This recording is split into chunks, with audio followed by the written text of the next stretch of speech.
Sir చెప్పండి, మాక్ parliament గురించి ఏర్పాటు చేయడం జరిగింది. ఏం చెప్తారు? అప్పట్లో ఎమర్జెన్సీ విషయం కానీ చీకటి రోజులు కానీ ఏ ఉండేవి, ఎట్లా చెప్తారు? గత 50 సంవత్సరాల క్రిందట ఈ యొక్క దేశంలో చీకటి రాత్రి, చీకటి రోజులు ఏదైతే ఎమర్జెన్సీ ప్రకటించడం జరిగిందో ఆ యొక్క ఎమర్జెన్సీ యొక్క తప్పొప్పులు జరిగినటువంటి ప్రజాస్వామ్యాన్ని కూని చేసినటువంటి ఒక ఇందిరాగాంధీ గారు, ఆ రోజున ప్రధానమంత్రి గారు, ఆ రోజున కాంగ్రెస్ ప్రభుత్వం అధికారంలో ఉండే ఆ టైంలో అర్ధరాత్రి 12 గంటలకు జ్ఞాని జైల్ సింగ్ అనేటువంటి ఒక రాష్ట్రపతి గారితో ఆమోదముద్ర వేయించుకొని ఈ దేశానంతా కూడా అల్లకల్లోలం చేసి అన్ని రాజకీయ పార్టీలను including communist party of India, Marxist party of India అందరినీ కూడా తీసుకువెళ్ళి జైల్లో పడేయడం జరిగింది.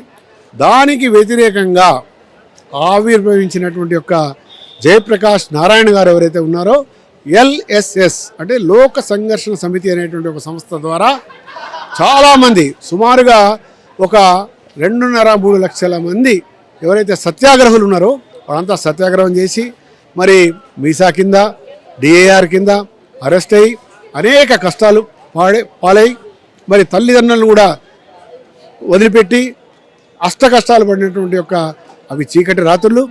ఆ యొక్క చీకటి రాత్రులను ఈ రోజు వరకు కాంగ్రెస్ పార్టీ సమర్థిస్తూ వస్తుంది. దానికి వ్యతిరేకంగా ఈ రోజున 50 సంవత్సరాలు పూర్తి చేసుకున్న సందర్భాన మేము ఒకటే ఆలోచనలో ఉన్నాం. మన ప్రధానమంత్రి గారు కూడా దీన్ని పాఠ్య పుస్తకాల్లో చేర్చాలనేటువంటి ఒక వాదన కూడా వచ్చింది. దానికి అంగీకారం కూడా చెప్పారు. ఎందుకంటే 50 సంవత్సరాలంటే 3 విడతలు, 3 యొక్క తరాలు. ఈ 3వ తరం ఏదైతే ఉందో ఎమర్జెన్సీ కానీ, ఆ రోజు ప్రధానమంత్రి గారు కానీ, ఆ రోజున జ్ఞాని జైల్ సింగ్ రాష్ట్రపతి కానీ ఇవన్నీ కూడా వాళ్ళకి ఏం తెలియదు ఇప్పుడు విద్యార్థులకు. అందుకని తప్పకుండా ఈ విషయాలన్నీ కూడా విద్యార్థులకు తెలవాలా, యువతరానికి తెలవాలా, యువ నాయకత్వానికి తెలవాలా. కాబట్టి ఈ రోజున ఒక చక్కటి కార్యక్రమం ఏదైతే మాక్ పార్లమెంట్ చేయడం జరిగిందో ఇది వాస్తవంగా చాలా చిన్నారి పాపలు LLB first year, second year, third year, fourth year చదువుతున్న విద్యార్థులు అన్ని విషయాలు చాలా చక్కగా ప్లే చేశారు. వాస్తవ విషయాలన్నీ కూడా మాట్లాడారు. మమ్మల్ని ఈ రోజున ఈ కార్యక్రమానికి మా ఇద్దరిని పిలిచి మరి సన్మానం చేసి మా యొక్క అనుభవాలను కూడా చెప్పమని చెప్పారు. మా యొక్క అనుభవాలను కూడా చాలా స్పష్టంగా చెప్పాం.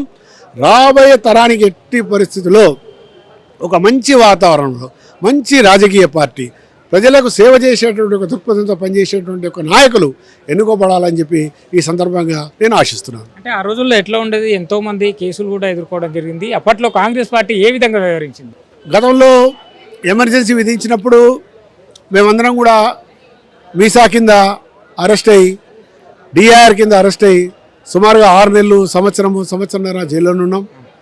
కఠినాతి కఠినంగా మా యొక్క జీవితాలని కూడా, నేను అప్పుడు చిన్న విద్యార్థిని, నేను ఆ రోజుల్లో ఇంటర్మీడియట్ ఫస్ట్ ఇయర్ చదువుతున్నటువంటి విద్యార్థిని. నన్ను భయపెట్టించారు. మా నాన్నగారు ప్రభుత్వ ఉద్యోగి, మా నాన్నగారు ఉద్యోగాన్ని తీయించేశారు. చాలా కష్టాలు పెట్టి నన్ను బైండోర్ కమ్మన్నారు. కోర్టులో నన్ను మీరు ఒక డిక్లరేషన్ ఇవ్వండి, స్టాంప్ పేపర్ మీద రాసి ఇవ్వండి అని చెప్తే కూడా మేము స్వచ్ఛందంగా తిరస్కరించాం.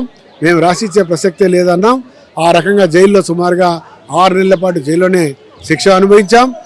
శిక్ష ఏమాత్రం కూడా వేయకుండా రిమాండ్ ఖైదీగా మామూలు ఖైదీలతోటి మమ్మల్ని పెట్టి చిత్రహింసలు పెట్టారు. అన్నిటికీ ఓర్చుకున్నాం. ఈ విషయాన్ని ఈరోజు అందరికీ చెప్పడానికి ప్రయత్నం చేస్తున్నాం. తప్పకుండా చెప్తాం. భావితరానికి ఇది ఒక గుణపాఠంగా కూడా కాంగ్రెస్ ఆలోచన చేసుకోవాలని కూడా మనం చేస్తున్నాం. ఇప్పుడు రాహుల్ గాంధీ గారు ఈ మధ్య రాజ్యాంగాన్ని పట్టుకొని రాజ్యాంగాన్ని కాపాడుతాం, రాజ్యాంగానికి భరోసా, రాజ్యాంగాన్ని కాపాడు కాంగ్రెస్ పార్టీ అని చెప్పి చాలా సందర్భాలు చూసాం కదా. ఆ రోజుల్లో రాజీవ్ గాంధీ పుట్టాడా అని అడుగుతున్నా. రాహుల్ గాంధీ ఆయనకు అసలు రాహుల్ గాంధీ గారికి రాజ్యాంగం గురించి తెలిస్తే కదా, ఎమర్జెన్సీ గురించి తెలిస్తే కదా. వాళ్ళ అమ్మ విధించిన తర్వాత ఈయన వచ్చినటువంటి వ్యక్తి. ఆ రోజులే ఈయనకు తెలుసు, ఎవరికి వీళ్ళ అన్నగారికి తెలుసు, కానీ ఈయనకు తెలియదు. కాబట్టి ఆయనకి రాజ్యాంగం కానీ రాజ్యాంగంలో ఉన్నటువంటి ఒక విషయాలు కానీ ఏమాత్రం తెలియదు. ఎమర్జెన్సీ గురించి అసలు అవగాహనే లేదు. అటువంటి వ్యక్తి రాజ్యాంగం గురించి మాట్లాడడం చాలా విడ్డూరంగా ఉంటుంది. కాబట్టి ఎమర్జెన్సీ గురించి తెలుసుకోండి. మీ అమ్మగారు ఏం చేశారు, ఎంతమందిని చంపారు, ఎంతమందిని ఉరికోత కోయించారు ఆ జైళ్ళలో, అది ఒకసారి తెలుసుకొని మీరు మాట్లాడితే బాగుంటుంది. మాక్ పార్లమెంట్ ముఖ్య ఉద్దేశం ఆనాటి ప్రధాని అయినటువంటి ఇందిరాగాంధీ గారు తన కుర్చీ కోసం, కేవలం తన కుర్చీ కోసం మొత్తం రాజ్యాంగాన్ని అంతా తాకట్టు పెట్టి మొత్తం భారతదేశాన్ని 21 నెలల పాటు చీకటిలోకి పంపించడం జరిగింది. ఆ రోజు పత్రికలు కూడా అన్నీ కూడా మూసివేయబడ్డాయి. ఎవరు ఎదురించినా కూడా ప్రతి ఒక్కరిని కూడా అణిచివేయబడింది. అప్పుడు ఏం జరిగింది అనేటటువంటి మన దేశంలో జరిగినటువంటి విషయాన్ని మన దేశానికి తెలియాల్సినటువంటి అవసరం ఎంతైనా ఉంది. కాబట్టి ఆ విషయాన్ని చెప్పడానికి ముందుగా విద్యార్థుల దగ్గరికి ఈ కాన్సెప్ట్ అనేది తీసుకొని రావడం జరిగింది. అంటే చీకటి రోజుల్లో చూస్తున్నారు ఆ రోజులని ఎందుకు ఆ విధంగా? చీకటి తాను అలహాబాద్ కోర్టు క్లియర్గా తీర్పిచ్చింది. ఖచ్చితంగా మీరు అర్హులు కాదు, అనర్హత వేటు వేస్తే కూడా తాను లోపలికి వెళ్ళి ఖచ్చితంగా బలవంతంగా సంతకం పెట్టించి మరి ఆ రోజు చీకటి రోజుగా చేసి మరి భారతదేశాన్ని అంతా కూడా ఎక్కడికక్కడ కూడా మొత్తాన్ని బ్యాన్ చేసే విధంగా చేయడం అనేది చాలా తప్పు. ఎమర్జెన్సీ ఎప్పుడు విధిస్తారో రాజ్యాంగంలో కూడా ఆర్టికల్ ప్రకారంగా ఉంది, కానీ దాని ప్రకారం చేయలేదు. దాని ప్రకారం చేయకుండా తనకు నచ్చినట్లుగా చేయడం అనేది, కాబట్టి మేము దాన్ని ఖచ్చితంగా చీకటి యుగంగానే పరిగణిస్తాం. ఈ మధ్యలో ఎక్కడ చూసినా రాహుల్ గాంధీ గారు కాన్స్టిట్యూషన్ దుక్కు పట్టుకొని తిరలాడుతుండు.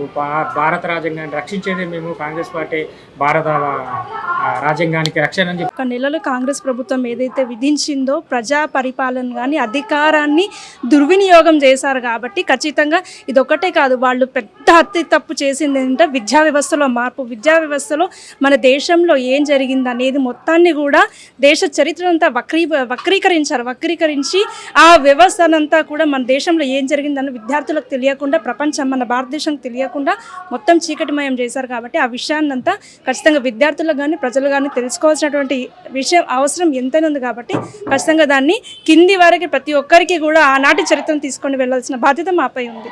దాదాపు 50 సంవత్సరాల పైగా అధికారంలో ఉంది కాంగ్రెస్ పార్టీ. కాంగ్రెస్ పార్టీ చెయ్యంది బీజేపీ చేసింది. బీజేపీ మహిళలకి ముఖ్యంగా మోడీ గారు మొట్టమొదట ఎర్రకోట పైన జెండా ఎగరవేసిన తర్వాత మొట్టమొదటి చెప్పిన మాట మహిళలకు మరుగుదొడ్లు. మరి అంత పెద్ద కాంగ్రెస్ ప్రభుత్వం మరి అన్ని సంవత్సరాలు పరిపాలించినప్పుడు మరి అతి చిన్న విషయమైనటువంటి కనీసం మరుగుదొడ్లను కూడా ఆలోచించలేనటువంటి ప్రభుత్వం అది. అది మోదీ గారు చూసినట్లయితే మరుగుదొడ్లే కాదు, నేల నుంచి నింగి వరకు కూడా ముఖ్యంగా అతి ముఖ్యంగా మహిళలకు పెద్దపీట వేసినటువంటి ప్రభుత్వం ఏదైనా ఉంది అంటే అది కేవలం నరేంద్ర మోదీ గారి ప్రభుత్వమే.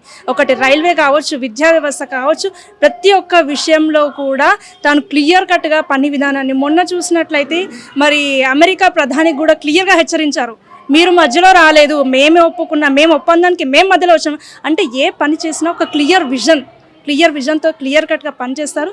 ఖచ్చితంగా 2047 కాదు, ఇంకా అతి తక్కువ సమయంలోనే భారత్ మొదటి స్థానాన్ని కూడా వెళ్తుందని మేము గర్వంగా చెప్పగలుగుతున్నాం. అధికారంలో ఉన్నప్పుడు ఎప్పుడు మహిళలకు రక్షణ కల్పించలేదు, ఎక్కడ కూడా రక్షణ లేదు. ఎక్కడికక్కడ ఎక్కడ ప్రశ్నిస్తే అక్కడ వాళ్ళని గొంతు నొక్కి వేయడం, కేవలం వాళ్ళ కుటుంబం వాళ్ళ పార్టీ ఎదుగుదల మాత్రమే చూస్తుంది తప్పితే మా మోదీ గారి పథకాలు చూడండి, ఎక్కడ ప్రధానమంత్రి ఆవాస్ యోజన అన్నారు కానీ నరేంద్ర మోదీ గారు ఆవాస్ యోజన ఎక్కడ కూడా పెట్టలే. వాళ్ళు మాత్రం ఇందిరమ్మ ఇళ్ళు అని చెప్తారు. ఎక్కడ ఏ పని చేసినా కూడా ప్రజల కోసం చేసేటటువంటి పనినే చెప్తారు తప్పితే నేనే ఇచ్చాను నేనే చేశాను అనేది ఎక్కడ కూడా చెప్పరు. ఈరోజు తెలంగాణ రాష్ట్ర మహిళా మోర్చా ఆధ్వర్యంలో మాక్ పార్లమెంట్ 2025ని ఇక్కడ కేశవ్ మెమోరియల్ కాలేజ్లో విద్యార్థుల చేత నిర్వహించడం జరుగుతుంది. ఎందుకంటే ఈ రోజుకి 25th జూన్కి మనకి 50 సంవత్సరాలు పూర్తయింది. ఎమర్జెన్సీ విధించిన ఇందిరాగాంధీ ఎట్లయితే ఎమర్జెన్సీ విధించి ప్రజాస్వామ్య హక్కుని కాలరాల్సిందో